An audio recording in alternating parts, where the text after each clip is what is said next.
Boa noite, irmãos e irmãs. A graça e a paz sejam com todos. Graças a Deus que estamos reunidos na pessoa de Cristo. Queridos, quero pedir para que os irmãos abram a Bíblia no livro de Neemias. Neemias, capítulo 1.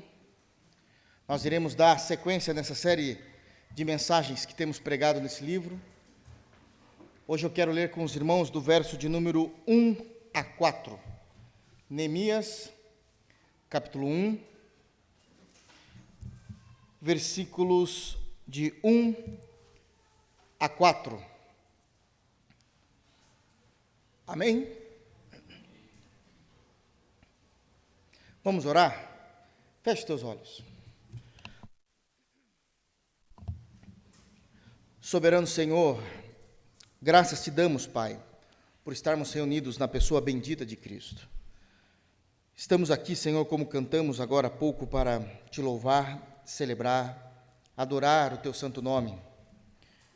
Derrama, Senhor, e manifesta a tua presença entre nós por meio de tua palavra, falando, Senhor, aos nossos corações por meio do texto sagrado, e trabalha em nós.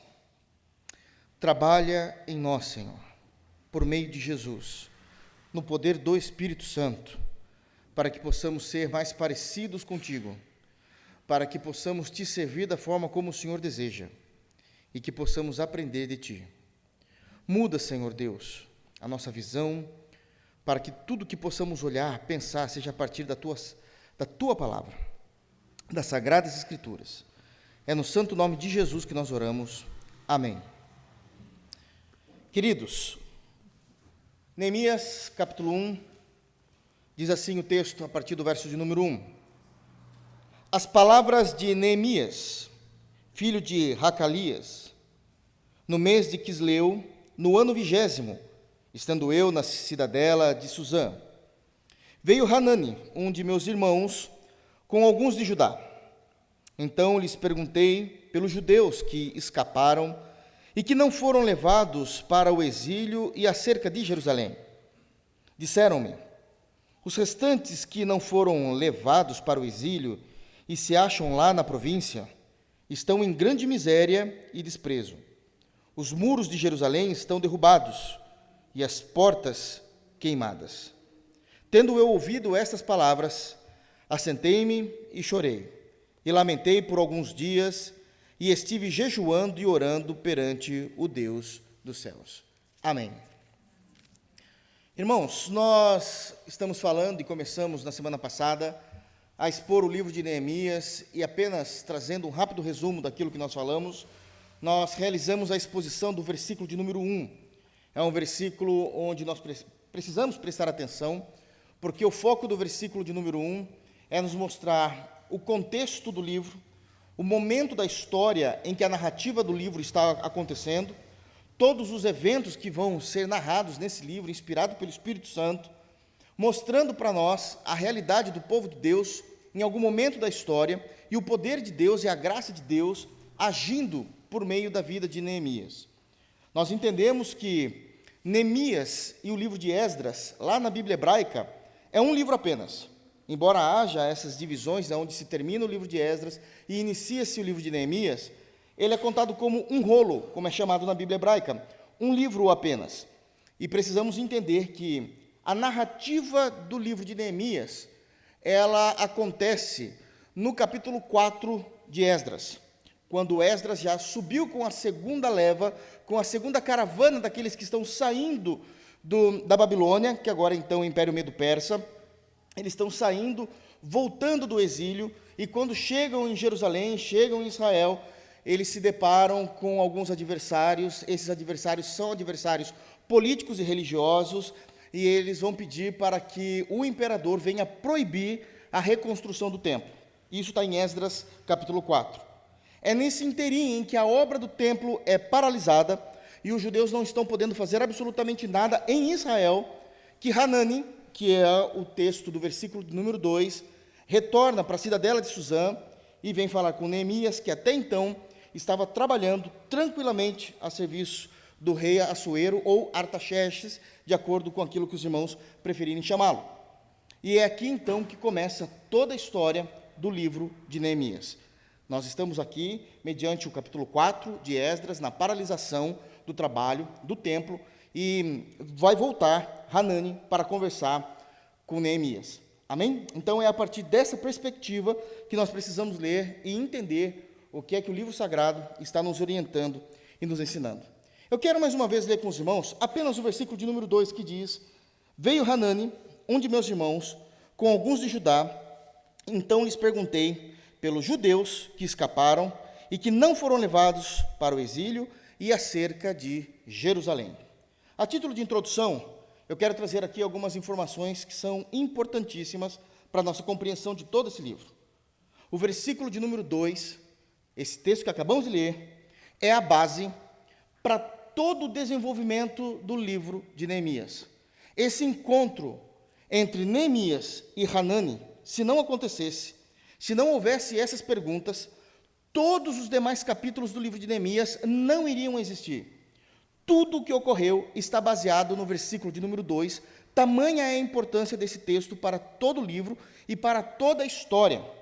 É desse texto, é dessa conversa, é dessas duas perguntas feitas no versículo de número 2, que nós vamos perceber, compreender e entender a terceira caravana subindo novamente para Jerusalém, retornando do cativeiro babilônico e entendendo todas as propostas que Deus vai dar através do ministério de Neemias.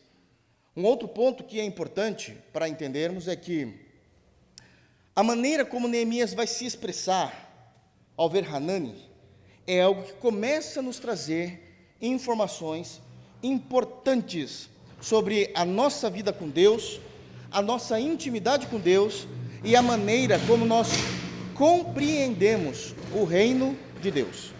E a maneira como nós compreendemos o reino de Deus. Então, aqui, já de imediato, eu quero tirar uma primeira lição do texto do versículo de número 2, e imediatamente o texto já nos leva a compreender a importância do reino de Deus em nossa vida. A importância do reino de Deus em nossa vida. Quando nós começamos a ler o versículo de número 2, é dito o seguinte: Hanani, um de meus irmãos. E ele não chama com esse mesmo carinho, com essa mesma ternura, os demais que estavam voltando com ele, com alguns de Judá.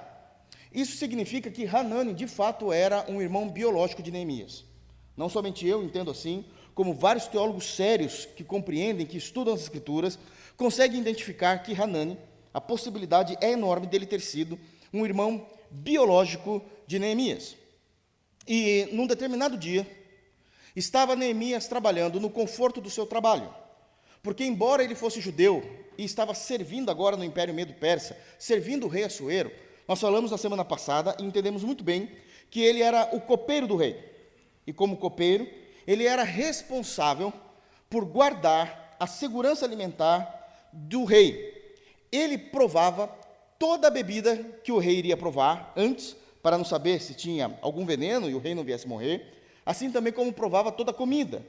Mas não apenas isso. Ele era responsável por manter as seguranças dos aposentos do rei. Então ele entrava primeiro nos aposentos, fazia a revista nos aposentos, por causa de não haver ninguém escondido para tentar se matar o rei. Isso fazia com que Neemias tivesse uma proximidade e uma intimidade muito grande, além de denotar que o caráter de Neemias era um caráter exímio, de lealdade, de conduta, de piedade, porque era um cargo de alta honra, aquilo que Neemias estava agora desenvolvendo como seu trabalho. E não podemos nos esquecer, embora seja um trabalho de muita responsabilidade, Neemias não estava no sol causticante do Império Medo-Persa trabalhando para o rei.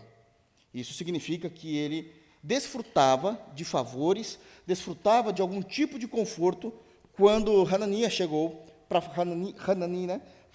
falar com ele, para conversar com ele. E é seu irmão. E nesse determinado dia em que ele estava servindo o rei, chega Hanani para conversar com ele, e o texto nos leva a entender pontos de importância a respeito do lugar que a igreja, o povo de Deus e o reino de Deus ocupa e deve ocupar no coração de um crente. Vocês imaginam que faz muitos anos que você não vê o seu irmão.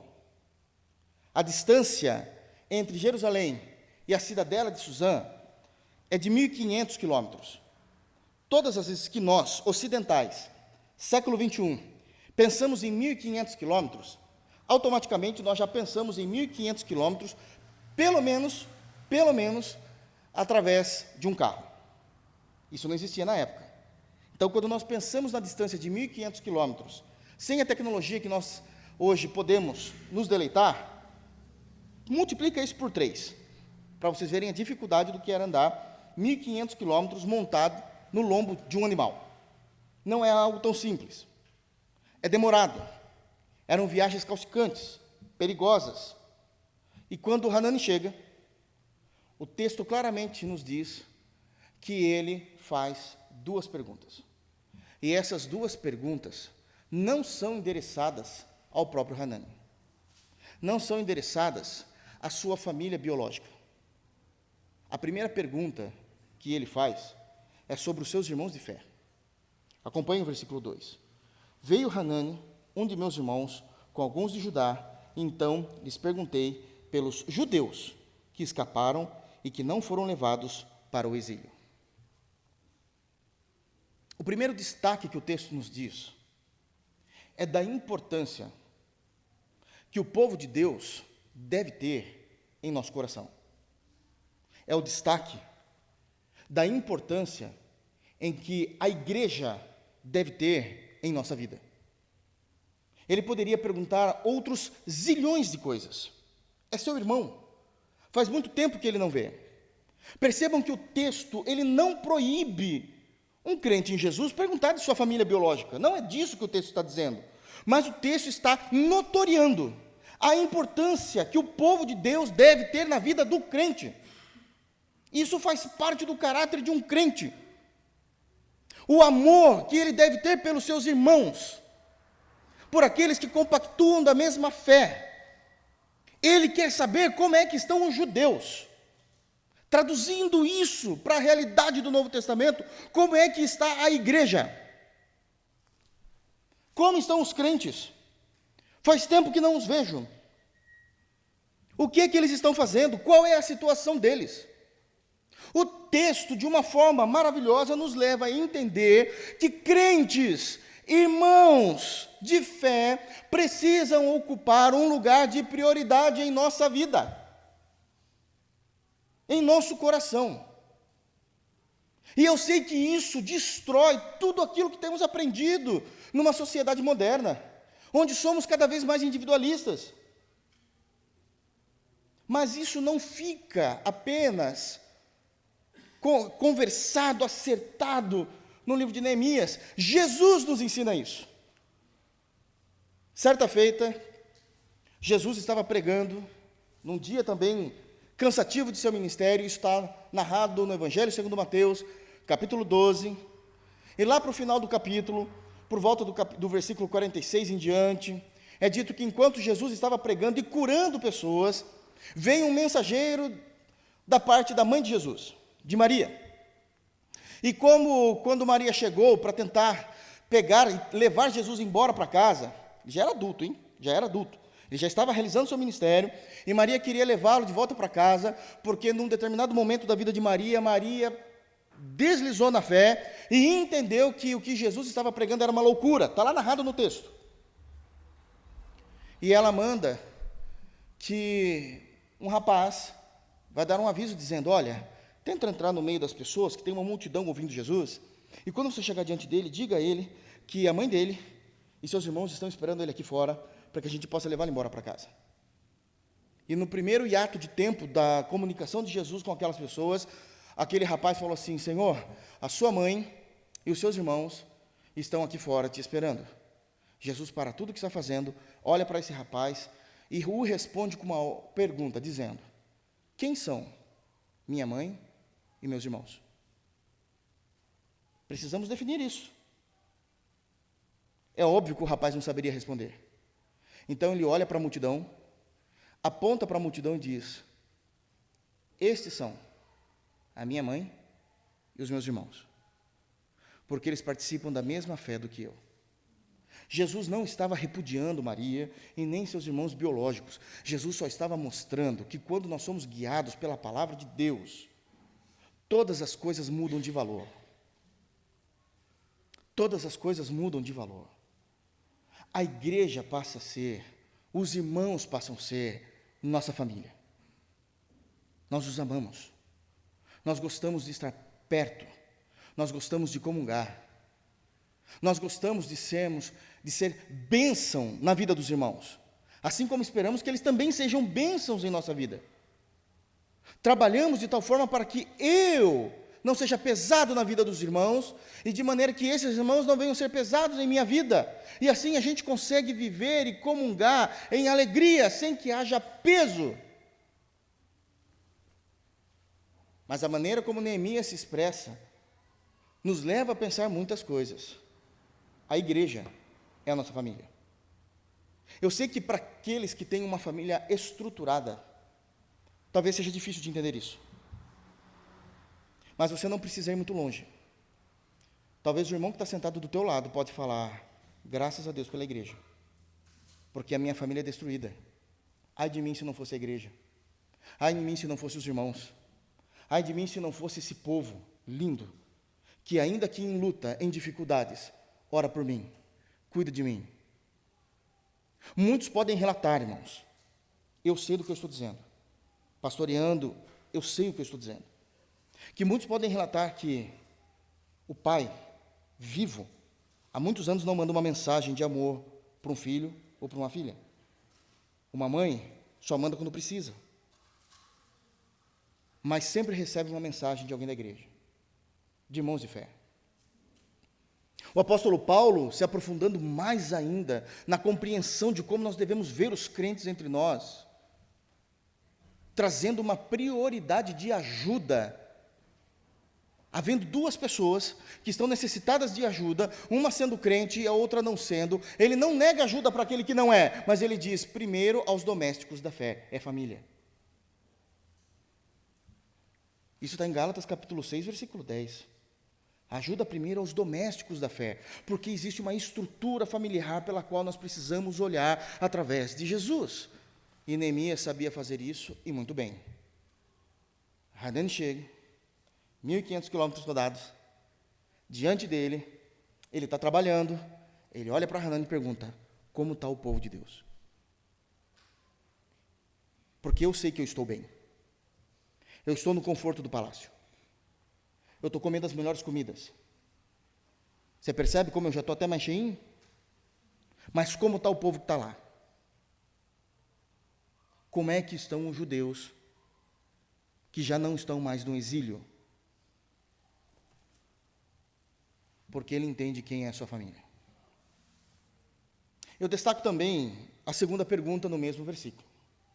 E no final do versículo 2 ele diz, e acerca de Jerusalém. Ele pergunta dos irmãos de fé, com quem ele quer comungar, com quem há alegria no seu coração.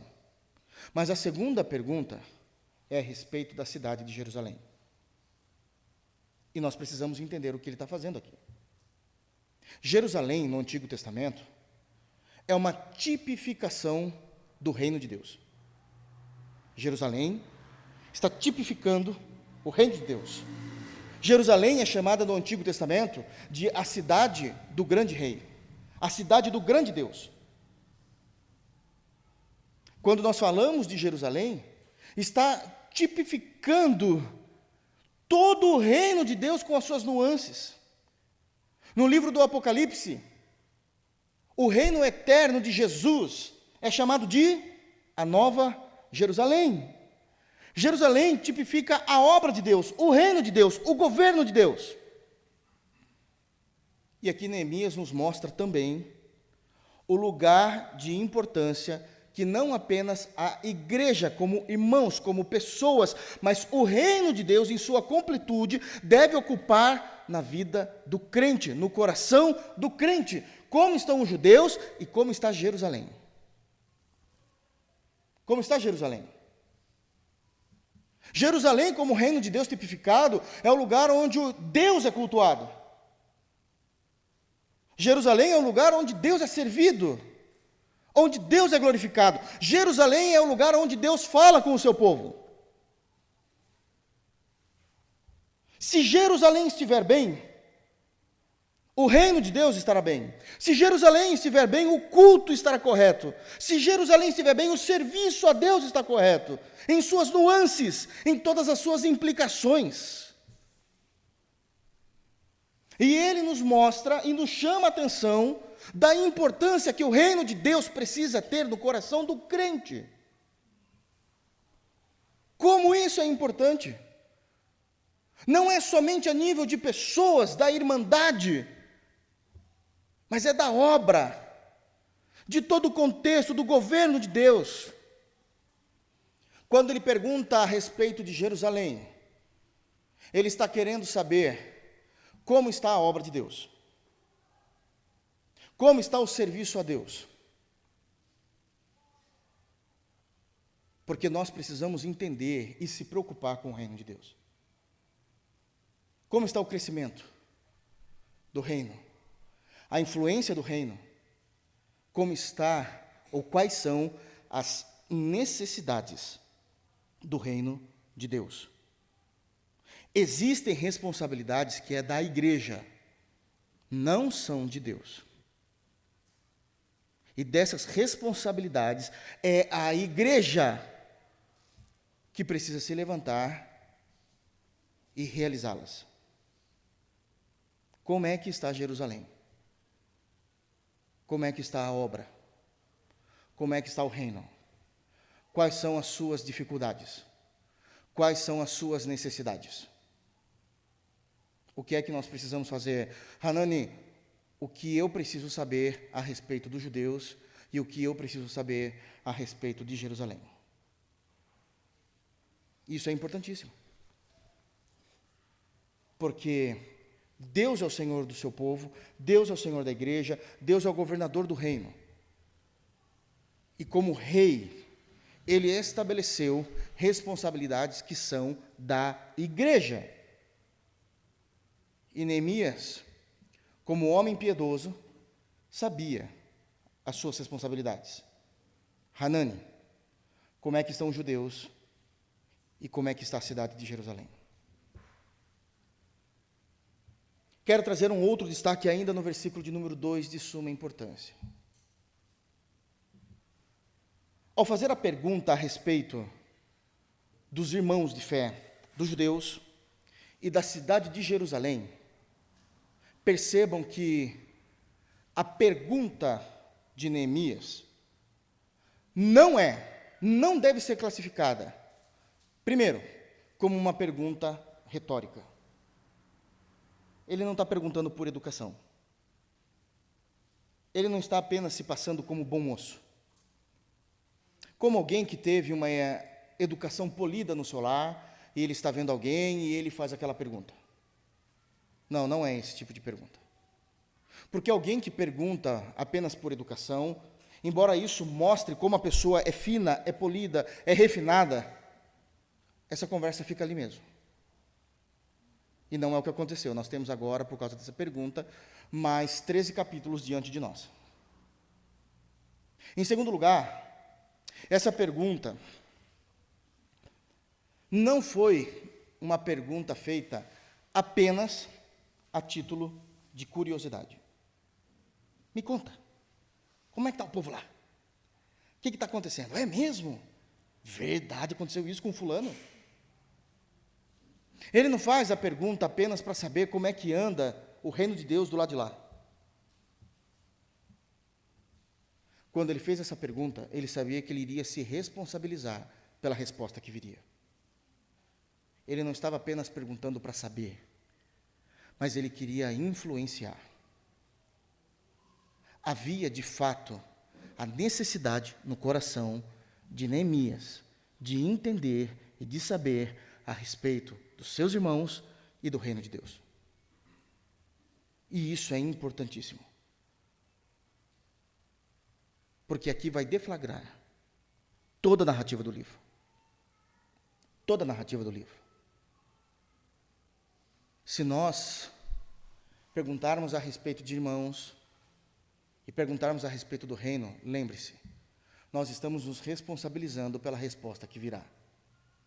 Se for para perguntar apenas para saber, apenas por curiosidade, não pergunte, porque isso não é cristão.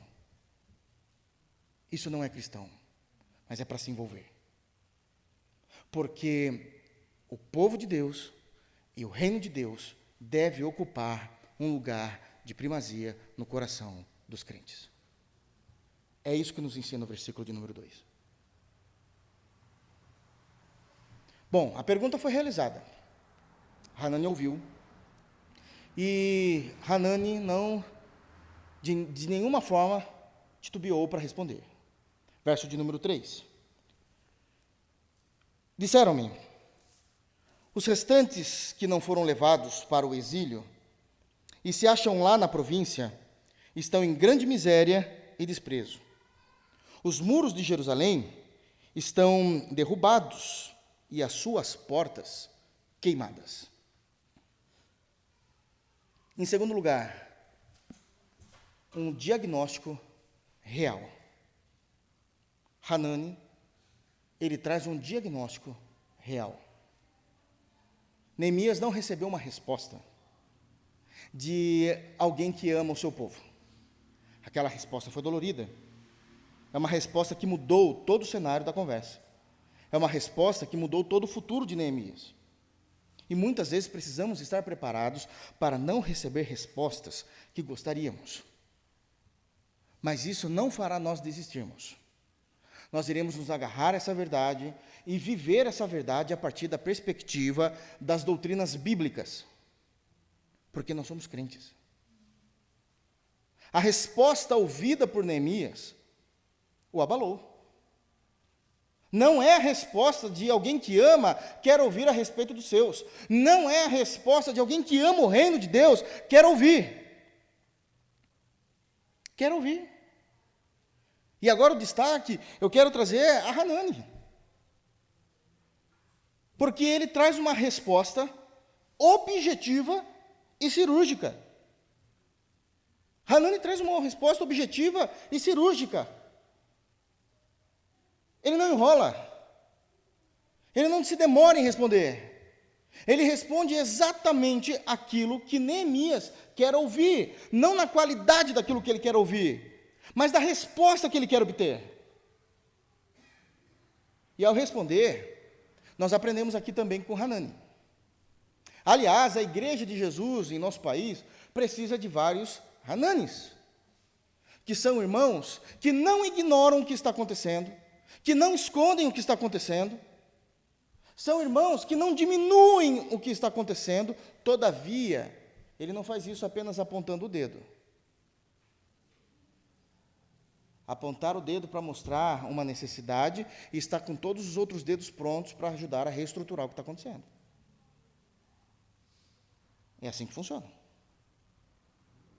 Ele vai falar a real de como está a situação do povo de Deus lá em Jerusalém. Mas ele não fala apenas mostrando as dificuldades, as necessidades, os erros. Ele está pronto para trabalhar. E isso vai acontecer. Aliás, ele é um homem cheio de Deus também. Abram, por favor, em Neemias, capítulo 7, e nós vamos ver ele começar o seu trabalho. Neemias vai dizer o seguinte, no capítulo 7, no versículo de número 1 e versículo de número 2. Versos de número 1 e 2 do capítulo 7. Ora, uma vez reedificado o muro e assentadas as portas, estabelecidos os porteiros, os cantores, os levitas, eu nomeei Hanani, meu irmão, e Hananias, maioral do castelo, sobre Jerusalém. Hananias era um homem fiel e temente a Deus, mais do que a muitos. Hanani não apenas apontou, mas agora trabalha. Ele sabe o que ele precisa fazer. Ele está junto. Aquilo que foi comunicado, olha, é essa situação. Conta comigo. O que eu posso fazer, Neemias? E ele vai ser nomeado como um dos responsáveis pela segurança da cidade, juntamente com Hananias. Percebem? Não é somente ser cirúrgico, voltando para o texto, no capítulo 1, não é apenas ser cirúrgico e apontar as dificuldades, as necessidades ou até mesmo as falhas, mas é estar pronto para que, com o mesmo dedo que aponta, é estar com as mãos livres para ajudar, para fazer. Porque não há orgulho somente em apontar, há choro, há tristeza. Porque é o reino de Deus, é o meu irmão, é a minha irmã, e eles são preciosos para mim. Foi isso que Hanani fez ao conversar com Neemias, ao responder a Neemias. E ao responder, ele vai trazer 3 diagnósticos importantíssimos. O primeiro diagnóstico que ele traz, ele diz que grande é a miséria e o desprezo dos irmãos. Primeiro diagnóstico, grande é a miséria e o desprezo dos irmãos. Condição de vida atual dos judeus em Israel. Qual é essa condição? De pobreza, em primeiro lugar, uma condição de pobreza e uma condição de serem pessoas invisíveis ao próximo. Isso é desprezo. Essa é uma condição. E a grande pergunta é, como é que se vive assim? Como é possível pessoas viverem nessas condições e nessa qualidade de vida? É impossível ter uma vida, prestem atenção no que eu vou dizer, com muito cuidado. Embora a nossa fé esteja acima de tudo isso, embora a nossa fé esteja firmada no Senhor Jesus, independente das circunstâncias e dos momentos, isso não significa que as circunstâncias dificultam a nossa vida com Jesus. Claro que dificulta. Como é que um pai de família consegue ser crente, sabendo que o filho dele não tem o que comer?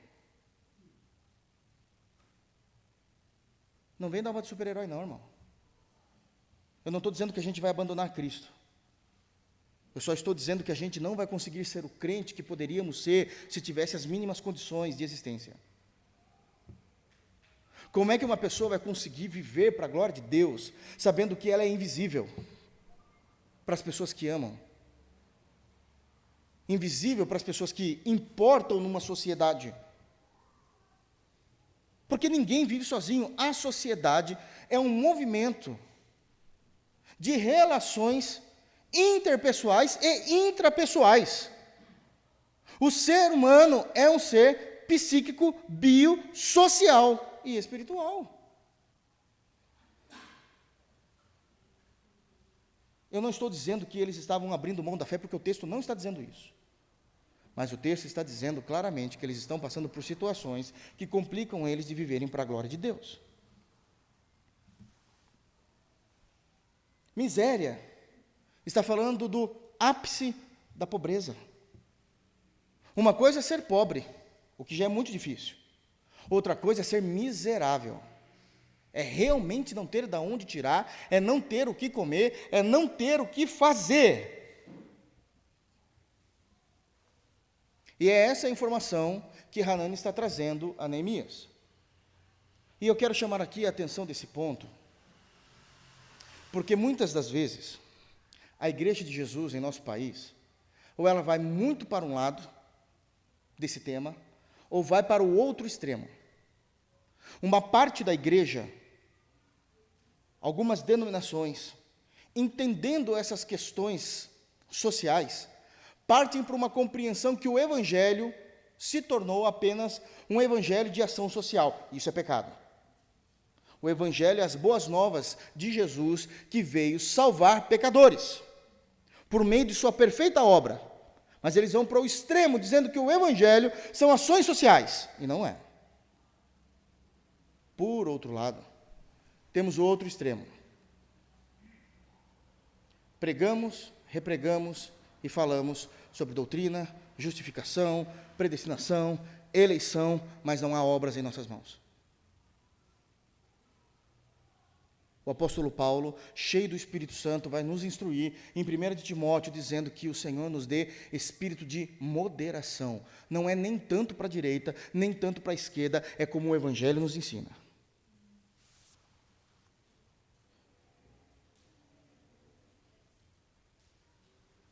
Miséria, pobreza,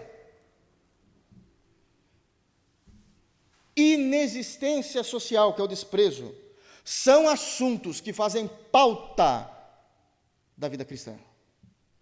São assuntos que precisam estar presentes no meio do povo de Deus. O Senhor Jesus nos ensinou a olhar para os pobres. Paulo nos ensina a olhar para os pobres. Embora eu estou falando numa conotação que extrapola as paredes da igreja, e podemos conversar sobre isso, e devemos conversar sobre isso, o que Neemias está falando é de situações de irmãos agora dentro da igreja. São os judeus. São os judeus que estão nessa situação. Deixa eu falar uma coisa. Deve ser uma impossibilidade por definição crentes passarem necessidade estando em uma igreja. Isso nunca deve acontecer. Não há espaço para isso no Evangelho. E Neemias entendeu isso. Neemias entendeu isso. Ele conseguiu compreender isso.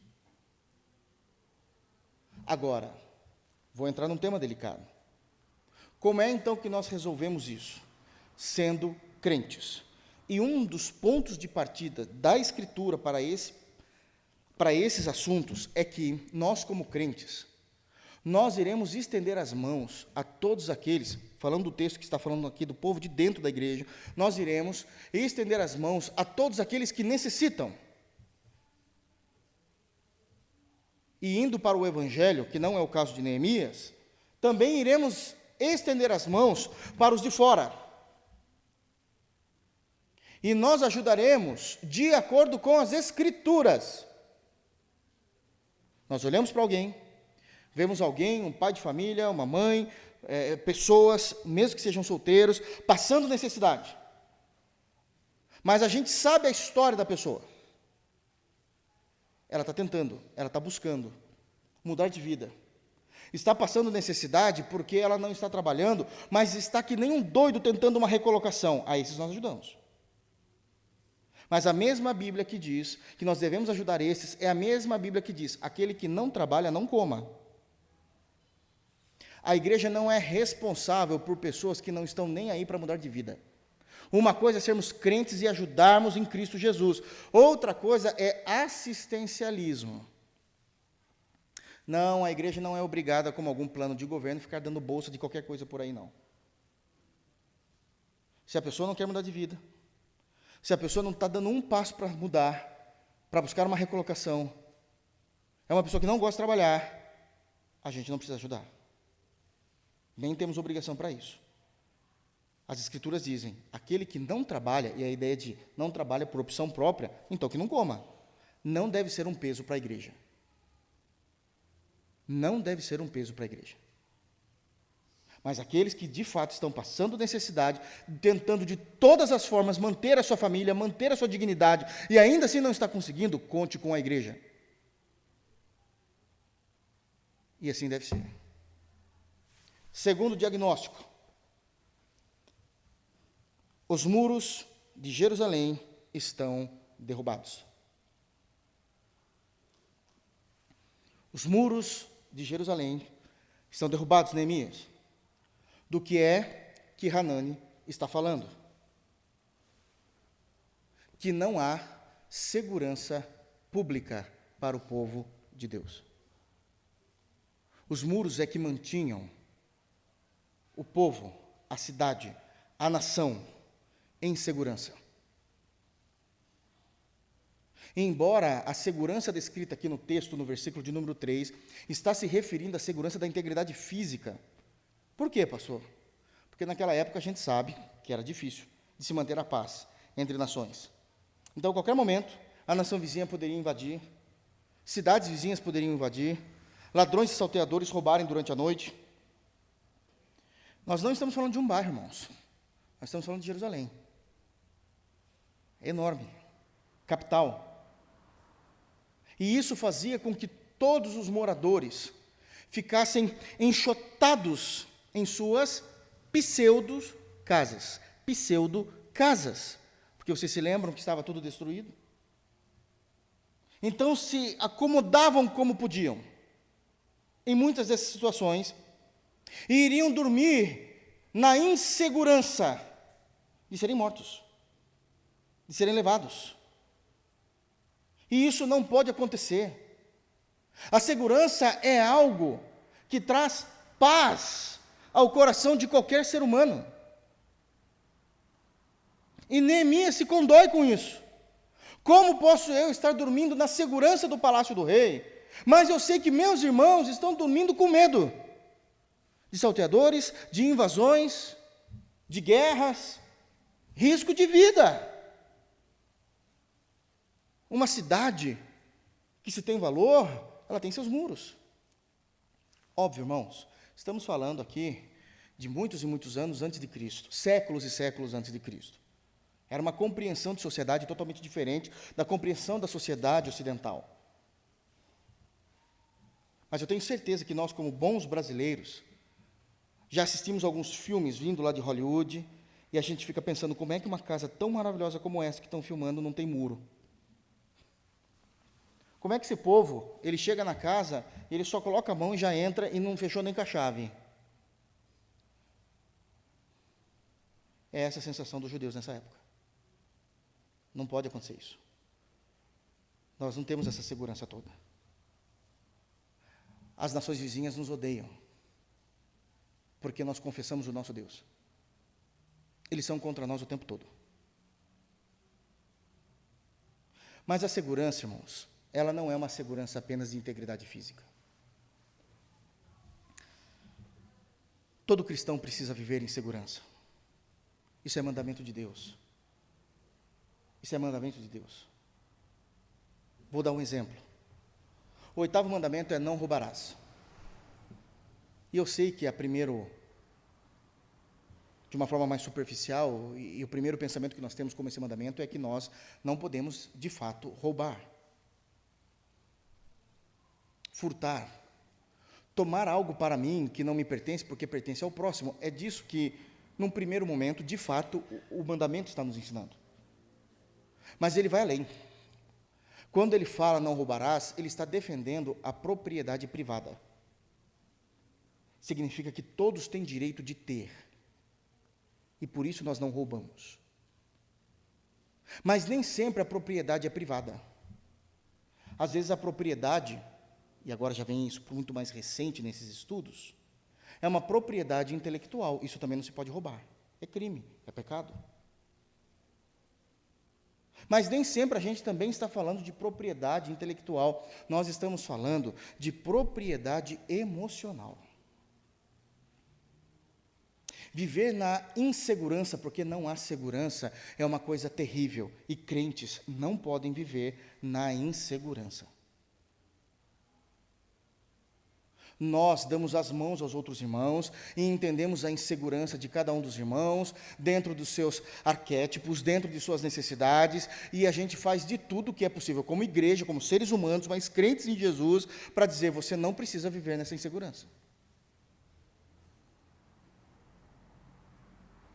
Que insegurança é essa? Não, calma.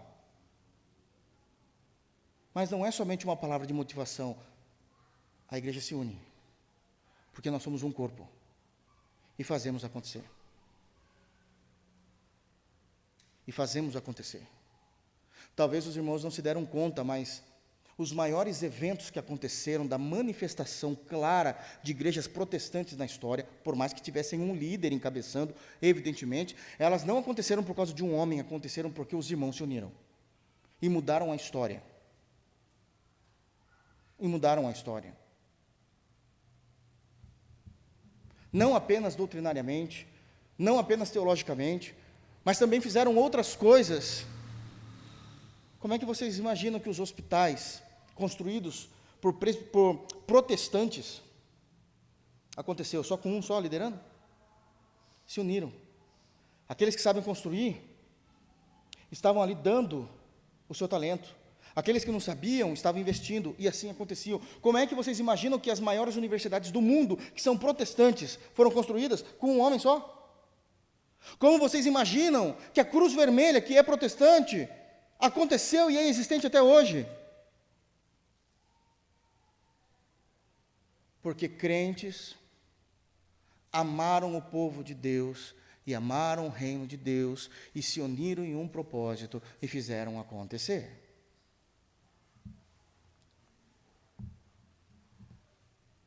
Eu sei que existem irmãos que vivem na insegurança porque é uma questão muito própria, ele não se abre e não fala a respeito disso. Mas aqueles que temos conhecimento de suas inseguranças, isso precisa ser sanado. Naquilo que compete à igreja, até onde podemos ir como igreja de Jesus.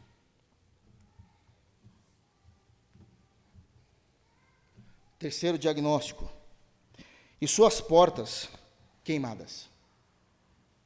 Parece algo simples, mas não é, porque quando se fala de portas queimadas, estamos dizendo que a justiça em Israel, a justiça em Jerusalém, ela estava em frangalhos. Porque os juízes civis da cidade, eles tinham um lugar sempre à porta da cidade para realizar o julgamento. Se as portas estão destruídas, não há o julgamento e a justiça não prevalece. É disso que ele está dizendo. E uma cidade sem leis ativas, porque a lei de Moisés existia. Já estava escrita há muitos e muitos séculos atrás. Mas a lei não sendo ativa, porque não há magistrados para julgar, é uma cidade que tem tudo para se tornar e viver em anarquia.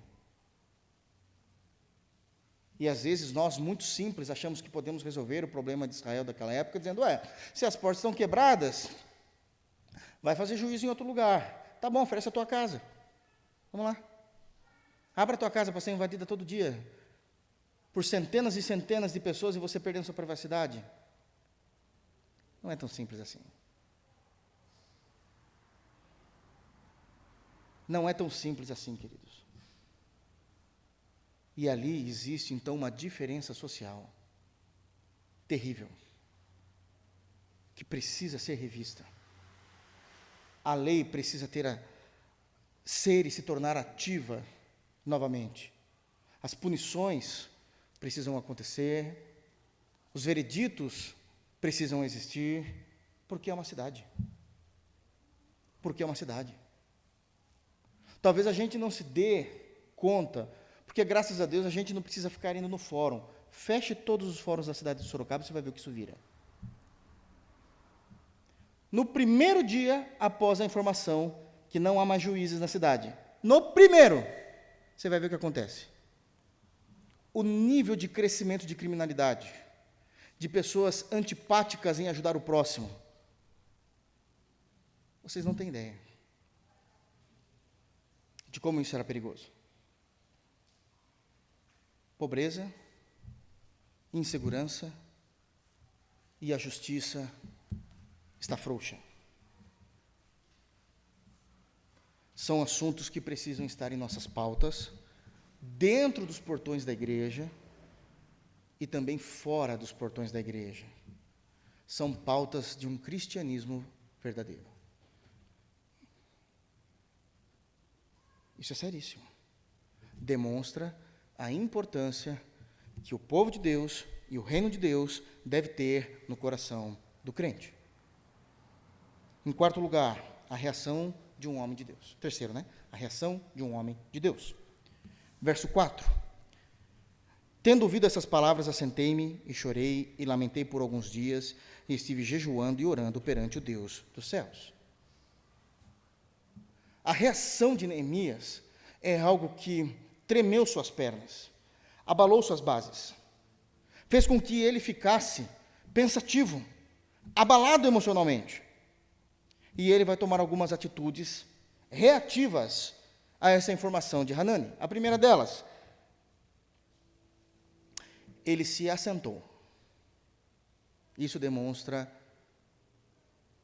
maturidade e sobriedade. No meio de informações que lhe pesaram a alma, no meio de informações que lhe consumiram o coração, ele não foi inconsequente em suas decisões. Ele se assenta.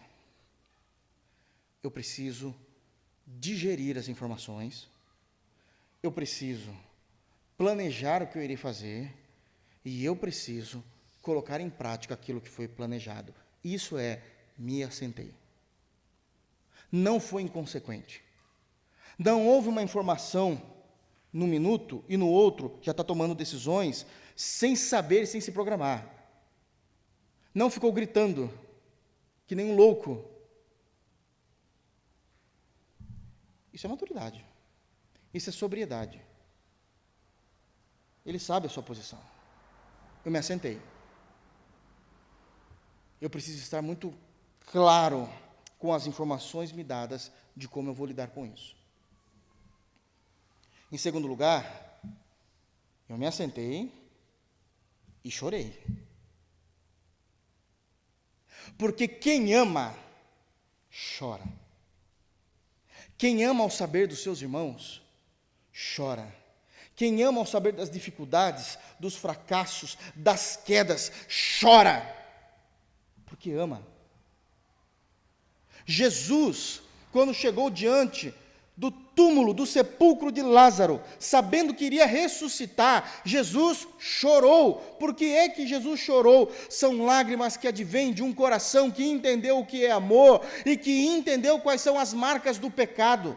Não importa para Jesus que ele vai ressuscitar Lázaro, ele sabe que Lázaro está ali dentro como marca do pecado. E isso feriu profundamente o coração de quem ama Jesus. Jesus. A gente chora mesmo. A gente chora em saber o que está acontecendo com o povo de Deus, e a gente chora por saber que muitas vezes o reino de Deus não está acontecendo como deveria. E isso nos traz lágrimas, ainda que assentados, ainda que digerindo, ainda que planejando, ainda que postulando tudo o que precisa ser feito, e chorei. A terceira reação foi, e lamentei por alguns dias. Isso é maravilhoso. Porque Neemias, que foi um grande líder, como falamos na semana passada, entende que existem assuntos que não são resolvidos de uma hora para outra. Geralmente, as pessoas que estão de fora de um determinado assunto não estão vivenciando a dor do momento, vivenciando a situação, sempre são pessoas expert em resolver o problema dos outros. Mas quem está do lado de dentro, sabe que não é tão simples assim. Sabe que tem mais fatores. Conhece a luz de um quadro maior. Sabe que não pode ser feito dessa forma. Eu me lembro que ainda quando eu trabalhava secularmente, eu trabalhei num ambiente que muitas psicólogas trabalhavam comigo. E por causa disso eu via elas atendendo e falando e comentando alguma coisa dentro da ética, obviamente. E elas comentavam, instruíam e falavam qual era a vertente teológica, e eu ficava só olhando. Eu trabalhava na área de gestão, então eu não me envolvia com os conflitos diretamente, e eu ficava só olhando. Só que essas psicólogas, como qualquer ser humano, elas eram mais novas, elas não eram casadas e elas namoravam. E geralmente, final de semana, saía alguma briguinha com os namorados. Aí chegava na segunda-feira, elas não estavam tão bem. Mas trabalhavam certinho, mas quando era hora do almoço, celular, nem sabe como funciona, e tentavam ligar, e às vezes parece que não se encaixavam nas conversas, e ficavam chorando. Elas vinham e falavam assim para mim, juro por Deus, eu vou reduzir o palavreado que elas falavam. Ser psicóloga é muito ruim, porque a gente gosta de mostrar o caminho correto, com as vertentes corretas da psicologia para o outro, mas quando é para nós, a gente não sabe o que fazer. Eu falava, não é que vocês não sabem, é porque agora vocês estão dentro do problema. E vocês sabem que não é tão simples assim. Uma vez eu peguei um irmão que estava aconselhando biblicamente uma irmã. Essa irmã era casada e estava passando por conflitos no casamento, e por algum motivo ela estava se abrindo com aquele irmão piedoso, nada de errado aconteceu, mas ele dizia, olha, né, dentro também de uma certa ignorância dele, dizia, olha, se já está nesse ponto, larga, abre mão. Abre mão, imagina que você vai viver assim. E aí depois dessa conversa eu chamei esse irmão e falei assim, você escutou o que você falou para essa pessoa? Ele falou, lógico, porque eu falei, eu sei o que está acontecendo. Eu atendi. Mas sabe por que você mandou ela abrir mão do marido? Porque hoje à noite, quando você chegar na sua casa, você vai ter a sua esposa esquentando a sua cama. Mas quando ela estiver sozinha na cama dela, tu não vai poder esquentar lá, não. Larga da sua esposa também. Não. Chumbo trocado não dói, meu irmão.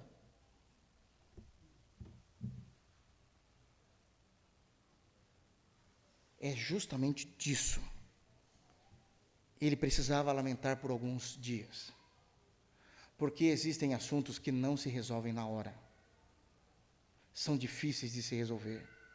Há muitos fatores a serem obedecidos, resguardados, para que as coisas não saiam do controle. Isto também significa, não é o caso aqui, mas quando se lamenta por alguns dias, nós podemos entender que, sim, há situações de perdas que pessoas precisam viver. O luto. Não é porque é crente que não vai vivenciar o luto. É comum. Então se vivencia o luto. Tem pessoas que precisam de um determinado tempo para colocar toda aquela situação. Mas em quarto lugar de sua reação,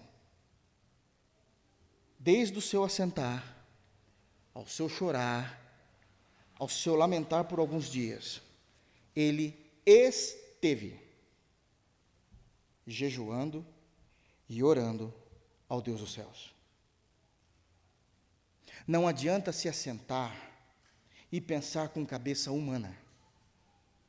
Eu me assento, preciso digerir, preciso pensar, mas a palavra de Deus e a oração me acompanham, porque eu preciso de sabedoria que vem do alto. Não adianta apenas chorar, molhar a fronha do travesseiro. É preciso estar em comunhão com Deus nesses momentos, para que não venhamos agir de forma sem sabedoria. E nos dias que nós temos para pensar sobre determinado assunto, eu estou jejuando, me santificando, me separando para Deus, para que eu possa tomar a atitude coerente daquilo que eu ouvi referente aos meus irmãos de fé e ao reino de Deus. A gente se assenta, a gente chora e a gente se lamenta por alguns dias. Tudo regado a jejum e oração, porque é isso que fará a diferença de pessoas do mundo que também sabem se assentar, chorar e se lamentar. O que mudou tudo na vida de Neemias é que ele passou por todas essas fases diante do trono de Deus. A seguir, nós vamos ter a oração dele. Permitindo Deus, nós iremos trabalhar e analisar essa oração na semana que vem. Que Deus nos abençoe em Cristo Jesus. Amém? Vamos ficar de pé?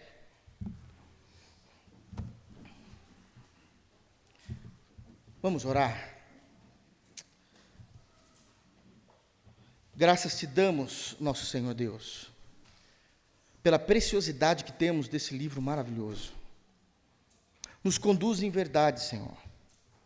Nos ajuda a construir em nós uma fé pautada em princípios bíblicos, cujos princípios nos ensinem que a Igreja de Jesus ocupa um lugar de importância em nosso coração, em nossa vida, assim como o reino de Deus. Nos ajuda a entender que nós não somos cristãos apenas aos domingos ou em determinado dia de semana. A fé em Jesus é a nossa vida. E com isso nós trazemos os nossos irmãos e o reino de Deus juntamente com ela. Nos ajuda a ver um lugar de destaque nos nossos corações. Não é se der, não é se sobrar tempo, não é se um dia, é agora. Muda-nos, Senhor, para que possamos olhar para a Tua família da forma como o Senhor quer que nós venhamos olhar, do qual fazemos parte. Nos ajuda, Senhor, a ser como Hanani,